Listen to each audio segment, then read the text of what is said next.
Libya থেকে Greece যাওয়ার পথে দিক হারিয়ে ৬ দিন ধরে ভূমধ্যসাগরে ভাসমান একটি রাবারের নৌকা থেকে ২২ বাংলাদেশি সহ ২৬ জনকে উদ্ধার করা হয়েছে।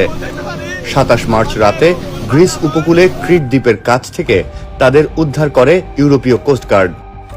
যাত্রাপথে খাবার ও পানির অভাবে নৌকাটিতে থাকা অন্তত ২২ অভিবাসন প্রত্যাশীর মৃত্যু হয়েছে বলে জানিয়েছেন বেঁচে ফেরা ব্যক্তিরা।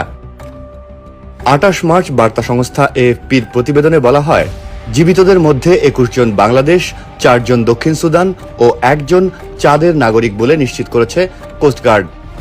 তাদের মধ্যে ১ জন নারী ও একটি শিশুও রয়েছে। কোস্টগার্ডের এক মুখপাত্র এএফপিকে বলেন, নৌকাটি ক্রিটের দক্ষিণাঞ্চলীয় শহরে ইয়েরাপেত্রা থেকে ৫৩ নটিক্যাল মাইল দক্ষিণে ছিল। তিনি বলেন, জীবিতদের সাক্ষ্য অনুযায়ী গ্রেপ্তার ২ পাচারকারীর নির্দেশেই মরদেহগুলো সমুদ্রে ফেলে দেওয়া হয়।